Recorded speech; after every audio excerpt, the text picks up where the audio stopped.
نیت دا د زړه معامله الله دې زموږ نیتونه صحیح کړي. اول دا چې په صحیح نیت باندې لږ عمل هم تر ډیر هغه عمل چې هغه په غلط او فاسد او خراب نیت سره سوي ریاکاري دپاره سوي ډیر عملونه د غرو غوندې وکړه هغه هیڅ اثر نه لري د الله په دربار کې هیڅ حیثیت نه لري مګر لږ عمل وکړه لږ عمل هغه په اخلاص باندې وي په صحیح نیت باندې وي د الله په دربار کې ډیر وقات لري ډیر عزت لري. حضرت معاذ ابن جبل رضی الله عنه روایتي انه قال حين بعث الى اليمن هغه وایي چې کله رسول الله صلی الله علیه وسلم زه یمن له د بحیث د یو والی او گورنر منتخب کم زه یمن لا استولم نو وای ما ورته یا رسول الله اوصني یا رسول الله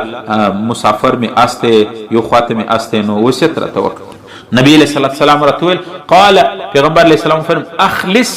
دینک یکفیک العمل القلیل رواه الحاکم. وای نبی علیہ السلام رتول معاذ خپل اعمالو کې اخلاص پیدا کړ للهیت پیدا کړ یکفیک العمل القلیل نو لږ عمل به ستا دپاره کفایت وکړي. ځکه علما لیکي چې لږ عمل وي هغه خالص د الله دپاره وي دا تر ډیر زیات اعمالو بهتره دي هغه چې هغه د ریاکاري دپاره وي د الله دپاره نه وي بلکې که نیت خراب سي دا نه چې عمل ضایع سي د انسان دنیا هم ورسره خرابېږي آخرت هم ورسره خرابېږي د انسان د ایمان خطره پیدا کېږي. رسول الله صلی الله علیه وسلم فرمایي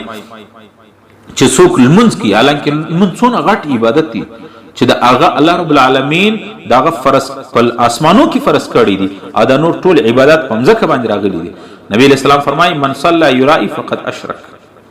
کم سړی چې لمونځ غوندې عبادت هم د ریاکاري دپاره کوي د دپاره چې د خلکو نیت راباندې رښه سي چې خلک وایي څونه بزرګ دي نیک دي تهجد کوي نفل کوي لمانځه په جومات راځي د دې دپاره کوي چې خلک مې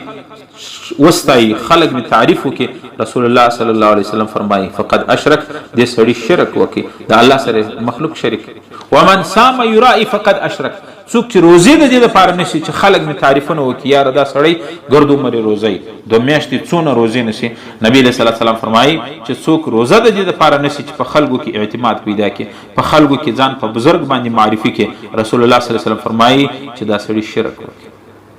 په دې وجه باندې اخلاص ډېر غټ عمل دی او اخلاص دا نه صرف د عوامو دپاره دی د علماو دپاره هم دی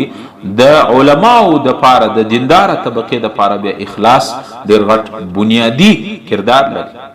یو حدیث کې راځي پیغمبر علیه الصلاة والسلام فرمایي الناس كلهم هالکون تمام خلق هلاک دي برباد الا العالمون مگر علما ځکه علماء ته الله رب العالمین هغه خپل صفت چې د علم دی هغه ورکړي نو علما ډېر قدر لري لیکن صرف علم هم کافی نه دی. والعالمون كلهم هالکون الا العاملون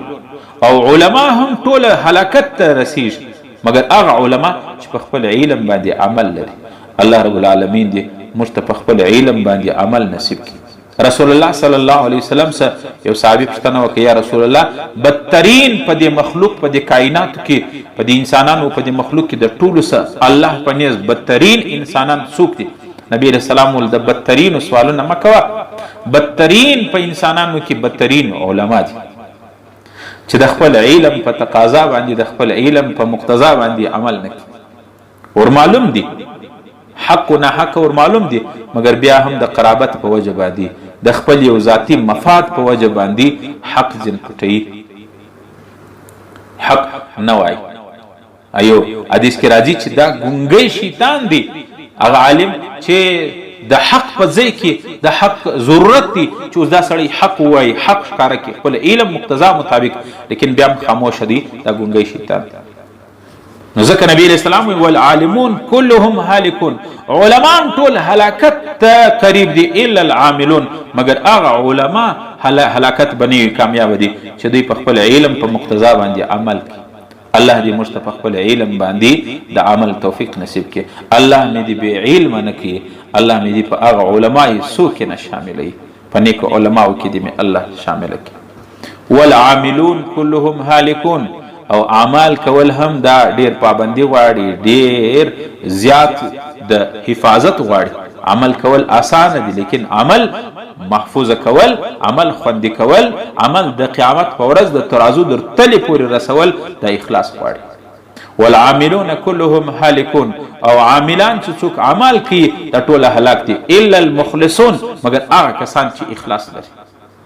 والمخلصون على خطر عظیم رسول الله فرمای چې اخلاص والا خلق هم د ډیر خطرات سره مخامخ دي، لیکن الله رب العالمین د مخلص اعمال په وجه باندې د تنبیه نجات ورکړي. امام رازی رحمت الله علیه هغه د مخلص د مؤمن مسلمان په اعمالو کې د اخلاص یو څو علامات شولې دي. حضراتو تاسو دې ته غور وکړئ او کوشش موږ دا وکړو چې دغه علامات د اخلاص په موږ تاسو پیدا شي.